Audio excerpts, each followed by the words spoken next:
অর্থাৎ সত্যকে দম্ভভরে প্রত্যাখ্যান করা আর মানুষকে হেয় প্রতিপন্ন করা।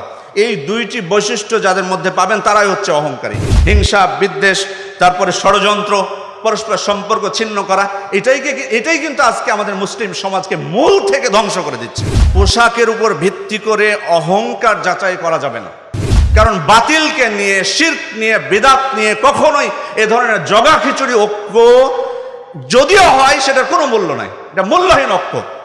অতএব যদি বাস্তবে মুসলিম উম্মার মধ্যে আমরা ঐক্য করতে চাই, তাহলে অবশ্যই সবাইকে অহংকার ত্যাগ করে হকের দিকে ফিরে আসতে হবে, তাওহীদের দিকে ফিরে আসতে হবে, সুন্নাতের দিকে ফিরে আসতে হবে। আহলে হাদিস আন্দোলন বাংলাদেশ, আসুন পবিত্র কুরআন ও সহিহ হাদিসের আলোকে জীবন গড়ি। আসসালামু আলাইকুম ওয়া রাহমাতুল্লাহি ওয়া বারাকাতুহু। ইন্নাল হামদালিল্লাহ নাহমাদুহু ওয়া নাস্তাঈনুহু ওয়া নাস্তাগফিরুহু ওয়া নাউযু বিল্লাহি মিন শুরুরি আনফুসিনা ওয়া মিন সাইয়্যাতি আমালিনা। মান ইয়াহদিহিল্লাহু ফালা মুদিল্লা লাহু ওয়া মান ইউদ্লিল ফালা হাদিয়া লাহু ওয়া আশহাদু আন লা ইলাহা ইল্লাল্লাহু ওয়াহদাহু লা শারীকা লাহু ওয়া আশহাদু আন্না মুহাম্মাদান আবদুহু ওয়া রাসূলুহু।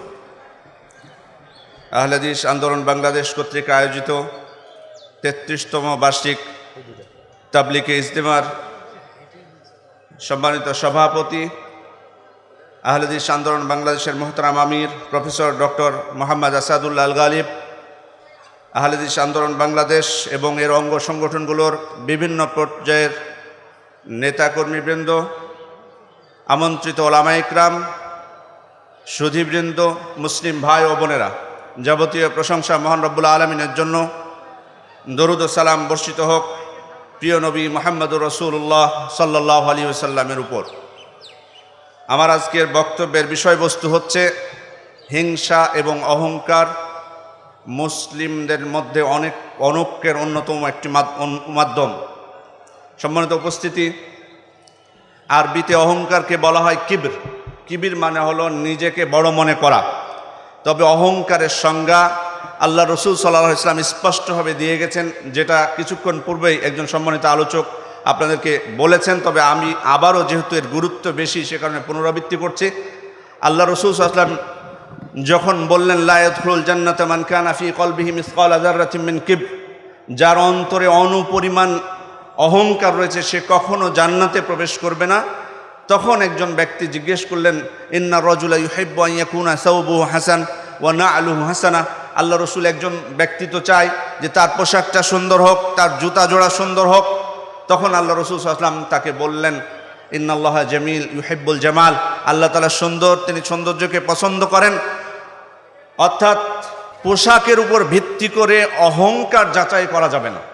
আপনি কাউকে সুন্দর পোশাক পরেছে বলে তাকে বলবেন অহংকারী, আর ছেঁড়া পোশাক কেউ পরেছে বলে বলবেন নিরহংকারী। এটা অহংকার নিরহংকার যাচাইয়ের কোনো মাধ্যম নয়। তাহলে অহংকার যাচাইয়ের মাধ্যম হলো আল্লাহ রাসূল সাল্লাল্লাহু আলাইহি ওয়াসাল্লাম বলছেন বাতারুল হক ও গমতুন নাস, অর্থাৎ সত্যকে দম্ভভরে প্রত্যাখ্যান করা আর মানুষকে হেয় প্রতিপন্ন করা। এই দুইটি বৈশিষ্ট্য যাদের মধ্যে পাবেন তারাই হচ্ছে অহংকারী। অর্থাৎ আপনি দেখবেন যে সে অন্য মানুষকে তুচ্ছ জ্ঞান করে কিনা, অন্য আলেম ওলামাদেরকে তুচ্ছ জ্ঞান করে কিনা, এবং যখন তাকে ভুল ধরিয়ে দেওয়া হয় তখন সংশোধন করে কিনা। এটা হচ্ছে অহংকার চেনার মাপকাঠি। তাহলে অহংকারীদের কিছু নিদর্শন আপনাদেরকে বলি।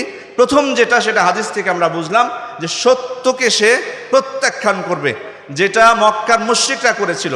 ইন্নাহুম কানু ইযা কিলা লাহুম লা ইলাহা ইল্লাল্লাহ ইস্তাকবিরুন, যখন তাদেরকে লা ইলাহা ইল্লাল্লাহর দাওয়াত দিলেন আল্লাহ রাসূল সাল্লাল্লাহু আলাইহি ওয়াসাল্লাম, তারা অহংকার করলো। অর্থাৎ অহংকার করে সেটাকে প্রত্যাখ্যান করলো। এবং এই অহংকারীরা মিথ্যার উপর জেদ করে বসে থাকে, তারা মিথ্যার উপর অটল থাকে, কখনোই মিথ্যা থেকে ফিরে আসতে চায় না। কিন্তু আসলে সঠিক কথা হলো যে একজন মুসলিমের বৈশিষ্ট্য হবে, বা যে কোনো মানুষের একজন বৈশিষ্ট্য হওয়া উচিত যে যখন তাকে ভুল ধরিয়ে দেওয়া হবে বা সঠিকটার দিকে ডাকা হবে তখন সে সঠিকটা গ্রহণ করবে। এটাই হলো নিরহংকারীর পরিচয়। আর যদি গ্রহণ না করে সত্যটা, সঠিকটা, সেই হলো মূলত অহংকারী। এজন্য মক্কার মুশরিকরা যেমন তারা সত্যের দাওয়াত দেওয়ার পরও প্রত্যাখ্যান করেছিল, তেমনই কিন্তু বর্তমান যুগেও কিন্তু আমরা যখন তাওহীদের দাওয়াত দিই, সুন্নাতের দাওয়াত দিই, তখনও কিন্তু অনেক মানুষ এটাকে সত্য মনে করে বা বুঝতে পারে যে এটাই সত্য, তারপরেও কিন্তু তারা সেটাকে প্রত্যাখ্যান করে। আর এটাই কিন্তু হচ্ছে অহংকার। তার মানে খেয়াল করি যে কেন এই অহংকারটা মুসলিম অনৈক্যের অন্যতম একটি মাধ্যম। কারণ হকের দাওয়াত দেওয়ার পর হকের পথে যদি মানুষ ফিরে না আসে তাহলে তো ঐক্য সম্ভব না। ঐক্য তো হতে হবে হকের উপর। হকের দিকে যদি ফিরে না আসি তাহলে তো ঐক্য হবে না। আল্লাহ তাআলা বলছেন ওয়া আন্না হাযা সিরাতি মুস্তাকিমান ফাত্তাবিউ, এটাই হচ্ছে আমার সরল পথ, সোজা পথ, তোমরা সেটার অনুসরণ করো। ওয়ালা তাত্তাবিউ সুবুল, বিভিন্ন পথের তোমরা অনুসরণ করো না। ফাতাফাররাকা বিকুম আন সাবিলি, যদি করো তাহলে আমার পথ থেকে তোমরা বিচ্যুত হয়ে যাবে।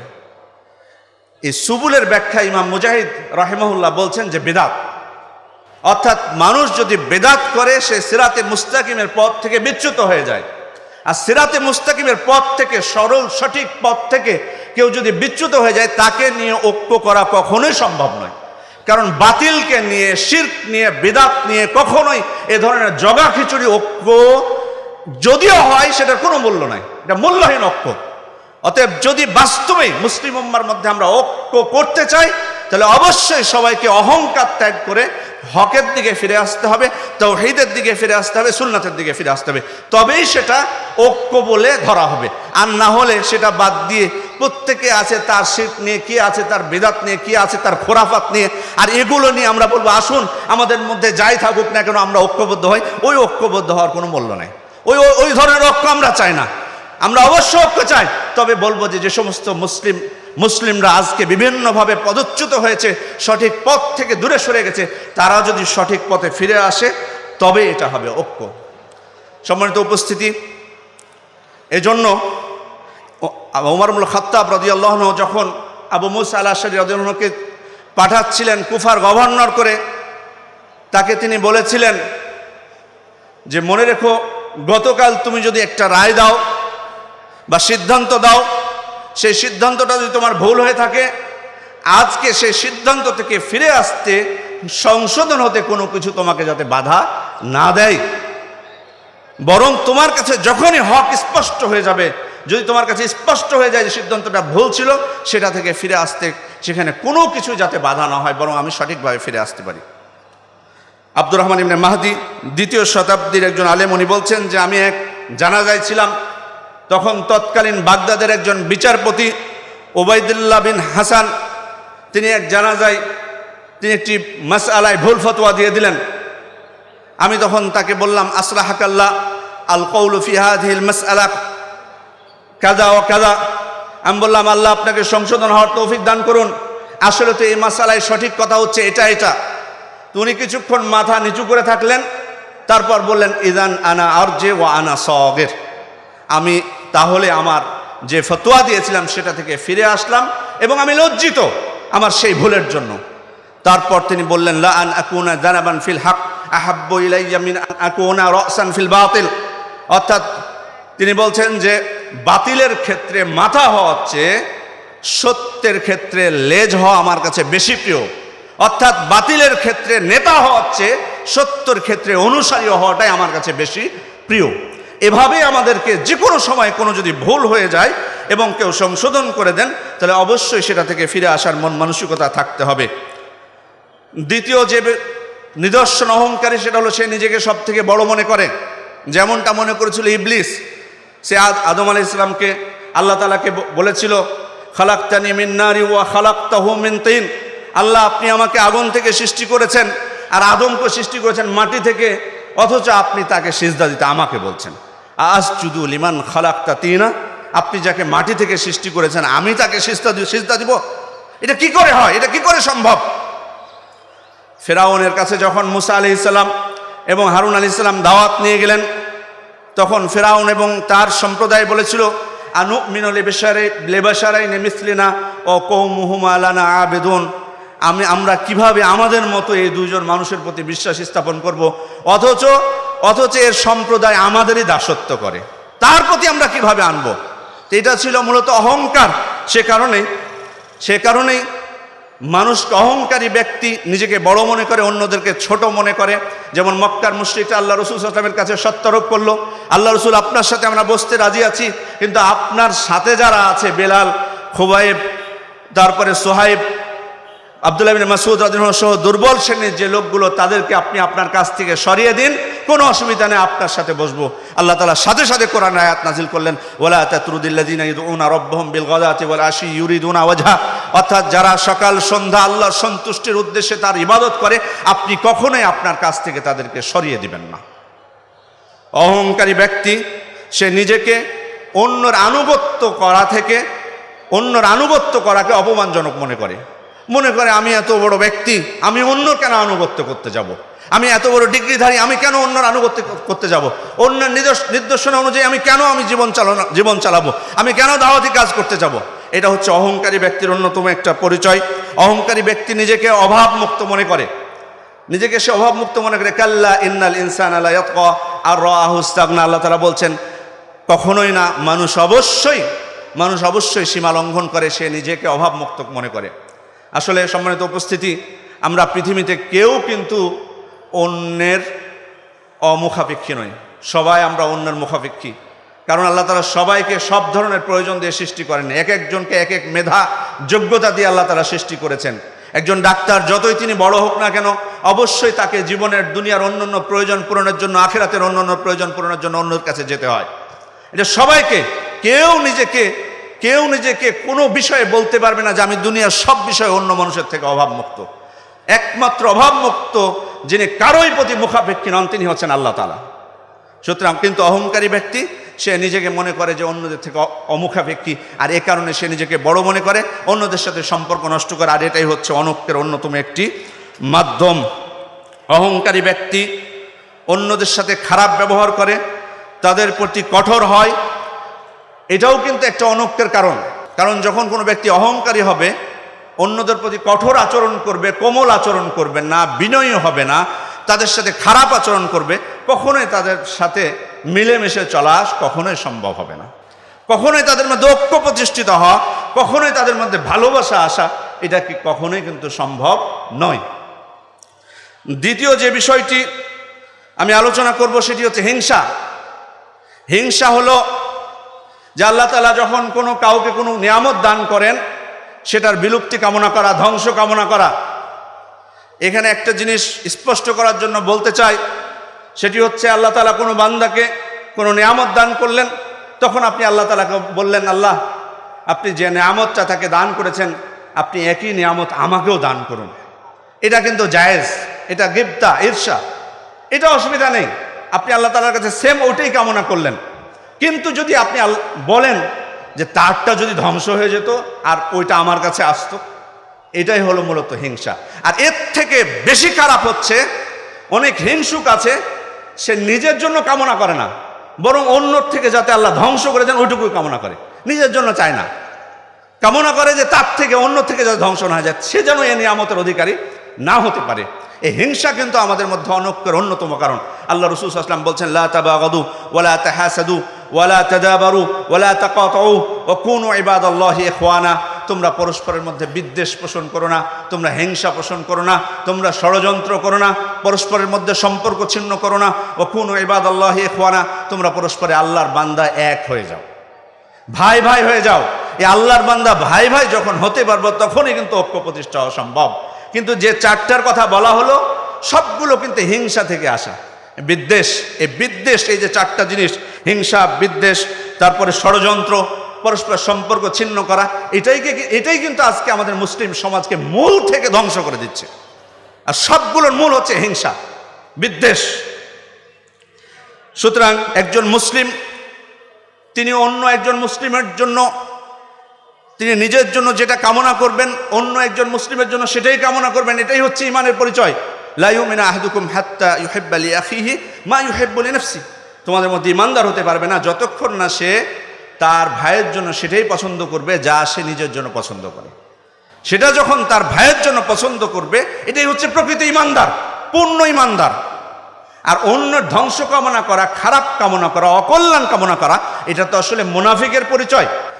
ইন তামসাসকুম হাসানাতুন তাসুহুম, তোমাদের ভালো যদি কিছু হয়, কল্যাণকর কিছু হয়, তাহলে তাদের খুব কষ্ট হয়, মুনাফিকদের খুব কষ্ট হয়। ওয়া ইন তুসিবকুম সাইয়্যাতুন ইয়াফরাহু বিহা, আর তোমাদের যদি বিপদ আসে, কোনো মুসিবত হয়, তাহলে তারা খুব খুশি হয়ে যায়। আসলে এটা হলো মুনাফিকদের পরিচয়, এটা কোনো মুসলিমের পরিচয় হতে পারে না। সেজন্য একজন মুসলিম ব্যক্তি সর্বদা তার অন্তরকে পরিষ্কার রাখবে। কারণ আল্লাহ রসুল সাল্লাল্লাহু আলাইহি সাল্লামকে যখন জিজ্ঞেস করা হলো যে পৃথিবীতে শ্রেষ্ঠ মানুষকে, তখন তিনি দুইটা কথা বলেছিলেন, কুল্লু মাখমুমিল কলব ও সদুকিল লিসান। অর্থাৎ এই দুইটি কথা বলার পর সাহাবা ইকরাম আল্লাহ রসুল সাল্লাল্লাহু আলাইহি সাল্লামকে বলছেন, আল্লাহ রসুল, সদুকুল লিসান তো আমরা জানি সত্যভাষী, কিন্তু মাখমুমুল কলবটা আসলে কি? তা আল্লাহ রসুল সাল্লাল্লাহু আলাইহি সাল্লাম তখন উত্তরে বললেন, হুয়া তাকি আন্নাকি লা ইসমা ফিহি ওয়ালা বাগিয়া ওয়ালা গিল্লান ওয়ালা হাসাদ। অর্থাৎ ওই অন্তর, যে অন্তর আল্লাহকে ভয় করে এবং সত্য বিমুখ নয়, তার মধ্যে কোনো বিদ্বেষ নেই, তার মধ্যে কোনো হিংসা নেই। সুতরাং আমাদের অন্তরকে অবশ্যই হিংসা মুক্ত করতে হবে। যুগে যুগে নবীদের প্রতি হিংসা করা হয়েছে। আদম আলাইহিস সালামের প্রতি হিংসা করেছিল ইবলিস। আদম আলাইহিস সালামের দুই পুত্র হাবিল এবং কাবিল, যখন আল্লাহ তাআলার কাছে হাবিলের কুরবানি যখন আল্লাহ তাআলার কাছে গ্রহণযোগ্য হয়ে গেল, কবুল হয়ে গেল, তখন কাবিল তার প্রতি বিদ্বেষ পোষণ করলো এবং হাবিলকে হত্যা করলো।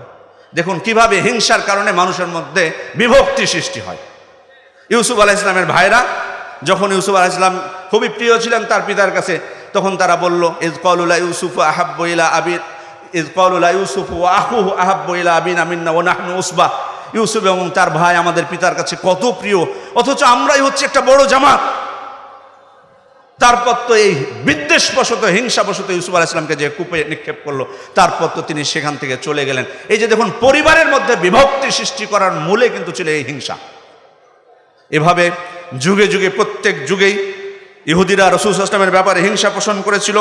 আবু জাহাল রাসূল সাল্লাল্লাহু আলাইহি ওয়াসাল্লামকে সত্য নবী বলে মেনে নিতে পারেনি, একমাত্র কারণটাই ছিল কিন্তু এই হিংসা বিদ্বেষ। কারণ রাসূল সাল্লাল্লাহু আলাইহি ওয়াসাল্লাম জন্ম ছিলেন বনু হাশিম গোত্রের, আর এই আবু জাহাল ছিল বনু মাখজুম গোত্রের। আর এই বিদ্বেষবশত, হিংসাবশতই সে এটা মেনে নিতে পারেনি। সুতরাং সমাজে যদি আমরা শান্তি চাই, আমাদের মধ্যে ঐক্য চাই, তাহলে হিংসাকে পরিহার করতে হবে। আল্লাহ রাসূল সাল্লাল্লাহু আলাইহি ওয়াসাল্লাম বলছে, লা ইয়াজালুন নাসু বিখাইরিন মা লাম ইয়াতাহাসাদু। মানুষ যতদিন পর্যন্ত হিংসা বিদ্বেষ থেকে হিংসা না করবে একে অপরের, ততদিন সমাজে কল্যাণ থাকবে। আর হিংসা বিদ্বেষ করলে অকল্যাণ আসবে, বিভক্তি আসবে, সমাজে অশান্তি আসবে। সেজন্য আমাদেরকে অবশ্যই অন্তরকে হিংসা মুক্ত করতে হবে। হিংসার পরিণামটাই হচ্ছে দুনিয়াতে বিভক্তি, আর এই বিভক্তিটা কিন্তু অন্যতম একটা বড় শাস্তি। নিজেদের মধ্যে যখন বিভক্তি থাকে, দ্বন্দ্ব থাকে, এটা কিন্তু অন্তরের জন্য কখনোই আত্মপ্রশান্তির কারণ হয় না, এটাই বড় শাস্তি। এজন্য তো আল্লাহ তাআলা বলছেন, ওমা তাফাররাকু ইল্লা মিন বাদি মা জাআহুমুল ইলমু বাগিয়াম বাইনাহুম। তাদের কাছে স্পষ্ট জ্ঞান, সঠিক জ্ঞান আসার পরও তারা বিভক্ত হয়েছে। কি কারণে? বাগিয়াম বাইনাহুম, তাদের বিদ্বেষ থাকার কারণে। সঠিক জ্ঞান এসেছে, কিন্তু এই বিদ্বেষের কারণে তাদের মধ্যে বিভক্তি ছড়িয়ে পড়েছে। সম্মানিত উপস্থিতি, আল্লাহ রাসূল সাল্লাল্লাহু আলাইহি ওয়াসাল্লাম আরো সতর্ক করেছেন আমাদেরকে, দাব্বা ইলাইকুম দাউল উমামে ক্বাবলাকুম। তোমাদের মধ্যে পূর্ববর্তী উম্মতদের রোগ ঢুকে পড়েছে, আল হাসাদ ওয়াল বাগদা, সেটি হচ্ছে বিদ্বেষ এবং হিংসা। হিয়াল হালিকা, আর এটাই হচ্ছে মুন্ডনকারী, সাপকারী। লা আকুলু তাহলিকু শাব, আমি বলছি না যে এই জিনিসটা কোনো চুলকে মণ্ডন করবে, ওয়ালাকিন তাহলিকুদ্দিন, বরং দিনকেই মণ্ডন করবে, দিনকেই ধ্বংস করে দিবে।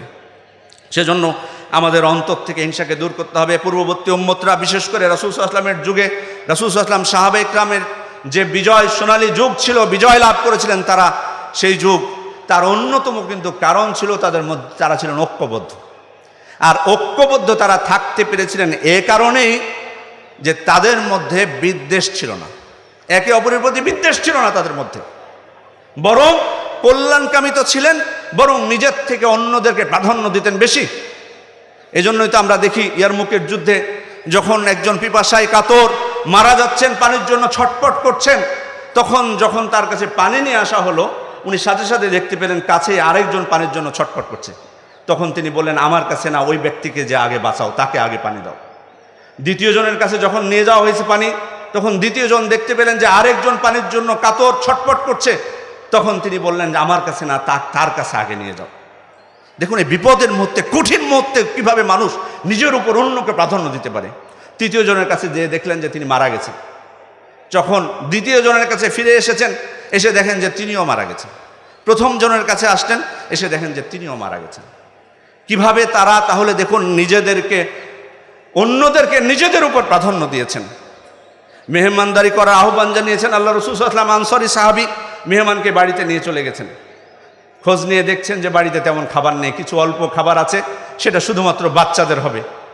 তার স্ত্রী বললেন যে আপনি মেহমান নিয়ে এসেছেন, কিন্তু আমাদের যে খাবার, আপনারও তো খাবার নেই, বাচ্চাদের শুধুমাত্র হবে এটুকু খাবার আছে।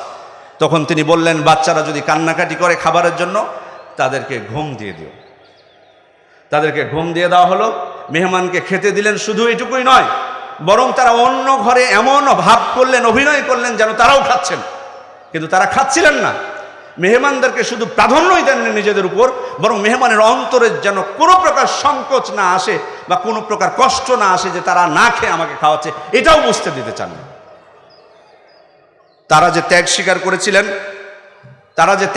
করেছিলেন, এটি তাদেরকে প্রচার করতে হয়নি, স্বয়ং আল্লাহ তাআলাই প্রচার করে দিয়েছেন। সকালে যখন আল্লাহ রাসূল সাল্লাল্লাহু আলাইহি ওয়াসাল্লামের কাছে গেছেন, তখন আল্লাহ রাসূল সাল্লাল্লাহু আলাইহি ওয়াসাল্লাম তাকে বলছেন, দাহিকাল্লাহুল লাইলা মিন ফাআলিকুমা, আল্লাহ তাআলা তোমাদের কর্মকাণ্ড দেখে হেসেছেন রাত্রে। এবং কোরআনের আয়াত নাজিল করেছেন, ওয়ায়ুসিরুনা আলা আনফুসিহিম ওয়ালাউ কানা বিহিম খাসাসা, তারা নিজেদের অভাব সত্ত্বেও অন্যদেরকে নিজেদের উপর প্রাধান্য দিত। আরেকটি বিষয় আপনাদেরকে বলি, বদরের যুদ্ধে আল্লাহ রাসূল সাল্লাল্লাহু আলাইহি ওয়াসাল্লাম তিনি কিন্তু সাহাবা ইকরামকে যুদ্ধের আহ্বান করে বের করেননি, বরং আবু সুফিয়ানের কাফেলাকে অ্যাটাক করার জন্য তিনি বের হতে বলেছিলেন। এ কারণে অনেক সাহাবা ইকরাম তারা কিন্তু বের হননি।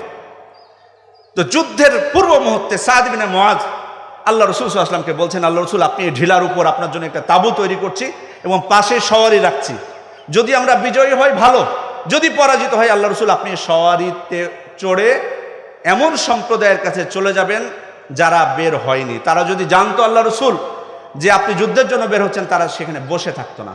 আল্লাহ রাসূল সাল্লাল্লাহু আলাইহি ওয়াসাল্লাম তারা আপনাকে আমাদের চেয়ে বেশি ভালোবাসে, আপনি তাদের কাছে ফিরে যাবেন, ইনশাআল্লাহ পরবর্তীতে তারাই আপনাকে সহযোগিতা করবে, তারাই আপনার সাথে জিহাদ করবে। দেখুন সাহাবা ইকরাম তাদের মানসিকতা কেমন ছিল। আর আমাদের মতো ইমানদার হলে আজকে আমরা কি করতাম? আমরা হয়তো আরো কান ভারী করতাম তাদের বিরুদ্ধে, কিন্তু না, বরং তারা বলেছেন আল্লাহ রাসূল তারা আসেনি কারণ তারা জানতো না যে আপনি জিহাদের জন্য বের হচ্ছেন। এমন মানসিকতা যদি আমাদের মধ্যে থাকে, তাহলে আমাদের মধ্যে ঐক্য প্রতিষ্ঠা সম্ভব। আল্লাহ রাসূল সাল্লাল্লাহু আলাইহি ওয়াসাল্লাম, আমি শেষ ঘটনা বলে আজকে শেষ করব, আমি 2 মিনিট সময় চাচ্ছি। তিনি বললেন একদিন যে আতলু আলাইকুম রাজুলুম মিন আহলিল জান্নাহ, এখন তোমাদের কাছে একজন জান্নাতি প্রবেশ করবে। তো দেখলেন যে একজন আনসার প্রবেশ করছে। পরে আরেকদিন আল্লাহ রাসূল সাল্লাল্লাহু আলাইহি ওয়াসাল্লাম একই কথা বললেন, দেখলেন যে ওই একই ব্যক্তি আনসারী একজন সাহাবী তিনি প্রবেশ করছেন। তিনি তৃতীয় দিনে বললেন যে এখন তোমাদের মধ্যে একজন জান্নাতি প্রবেশ করবেন, দেখেন যে ওই তৃতীয় একই ব্যক্তি। তো আনাস বিন মালিক বলছেন যে আব্দুল্লাহ ইবনে আমর ইবনে আস তিনি বললেন যে আমি আসলে এর পিছন পিছন যাব, দেখি কি আমল করে, যার কথা আল্লাহ রাসূল সাল্লাল্লাহু আলাইহি ওয়াসাল্লাম প্রতিদিন বলছেন যে উনি জান্নাতি, দেখি তো একটু যাই। তো বাড়িতে যে দেখতে পেলেন যে তেমন কোনো বড় আমল উনি করেন না, রাত্রেও তাহাজ্জুদের সালাত আদায় করেন না, শুধু ফজরের সময় সালাত আদায় করছেন দেখছেন। তো সরাসরি বলেই ফেললেন যে আমি তো আপনাকে বড় কোনো আমল করতে দেখি না। তো উনি তখন পরে বলছেন, মা হুয়া ইল্লা মা রাআইতা, আপনি যা দেখেছেন গায়রা আন্নী লা আজিদু ফি নাফসি লি আহাদিন মিনাল মুসলিমিনা গিল্লান, তবে আমি আমার অন্তরে কোনো মুসলিমের প্রতি বিদ্বেষ পোষণ করি না, এবং আল্লাহ তাআলা যখন কাউকে কোনো নিয়ামত দান করেন আমি সেটার হিংসা করি না, এটা আমার গুণ আছে। তখন আব্দুল্লাহ ইবনে আমর ইবনে আস বলছেন যে এটাই আপনাকে এই মর্যাদায় পৌঁছে যেটা আমরা পারি না। তাহলে দেখুন, বিদ্বেষ পোষণ না করার কারণে আল্লাহ রাসূল সাল্লাল্লাহু আলাইহি ওয়াসাল্লাম তাকে জান্নাতের সার্টিফিকেট দিয়েছেন। সুতরাং আসুন আমরা নিজেদের মধ্যে বিদ্বেষ ভুলে যাই। আমি শেষে 2টা আহ্বান রাখবো। আলহামদুলিল্লাহ এখন সালাফি দাওয়াতের প্রচার প্রসার বাড়ছে, কিন্তু আমাদের মধ্যে সমস্যাও বাড়তেছে। আমাদের মধ্যে অনেক ভাইয়েরা এক গর্ত থেকে ফিরে এসে আরেক গর্তে এসে পড়ছে। এক পীরের মুরিদ ছিল, এসে আরেকজন শাইখের মুরিদ হচ্ছে। আলেম ওলামাদেরকে সম্মান করে না, এবং অন্যদের প্রতি একজনের মুরিদ হয়ে অন্যদের সবার প্রতি বিদ্বেষ পোষণ করছে। খুবই দুঃখজনক কথা। আর দ্বিতীয়ত, আমাদের আরো অনেক ভাই আছেন যারা উপমহাদেশের বা বাংলাদেশের আহলুল হাদিস ওলামা ইকরামের অবদানকে অস্বীকার করতেছে। ভাবটা এমন যে মনে হচ্ছে সালাফি দাওয়াত এখন মনে হয় প্রচার শুরু হলো, কিন্তু যুগের পর যুগ ধরে, বছরের পর বছর ধরে এদেশে আহলুল হাদিস ওলামা ইকরাম, আহলে আন্দোলন বাংলাদেশের আমির প্রফেসর ডক্টর আসাদুল আল গালিব সহ বিভিন্ন সংগঠনের ওলামা ইকরাম এবং নেতৃবৃন্দ যেভাবে কষ্ট করে সালাফি দাওয়াতকে প্রচার প্রসার করেছেন, অনেকেই আছেন সেটাকে বিদ্বেষবশত একমাত্র সেটাকে অস্বীকার করছেন। আমি ভাইদেরকে আহ্বান করব যে আলহামদুলিল্লাহ হকের পথে ফিরে এসেছেন, কিন্তু এই ধরনের সালাফি ওলামা ইকরামের প্রতি, আহলুল হাদিস ওলামা ইকরামের প্রতি এমন বিদ্বেষ পোষণ করবেন না। আসুন আমরা নিজেদের অন্তরকে পরিষ্কার করি এবং আল্লাহ তাআলার কাছে দোয়া করি, রব্বানা ইগফির লানা ওয়া লিইখওয়ানিনা আল্লাযিনা সাবাকুনা বিল ঈমান ওয়া লা তাজআল ফি কুলুবিনা গিল্লাল লিল্লাযিনা আমানু। এখানে দোয়া করা হয়েছে, হে আল্লাহ আপনি আমাদেরকে ক্ষমা করুন, আমাদের পূর্বে আমাদের ওই ভাইদেরকে ক্ষমা করুন যারা ইমানের ক্ষেত্রে আমাদের অগ্রগামী হয়েছে, এবং আমাদের অন্তরে অন্য কোনো মুসলিমের প্রতি আপনি বিদ্বেষ রাখবেন না। এই দোয়াটা আমরা করব, আল্লাহকে ভয় করব। অবশ্যই আমাদের মৃত্যুবরণ করতে হবে, এই কথা যদি আমরা স্মরণ করি আমরা আমাদের অন্তর থেকে অহংকারকেও দূর করতে পারবো। আল্লাহ তাআলা আমাদেরকে অহংকার এবং বিদ্বেষমুক্ত জীবনযাপন করার তৌফিক দান করুন। আল্লাহুম্মা আমিন। আসসালামু আলাইকুম ওয়া রাহমাতুল্লাহি ওয়া বারাকাতুহু।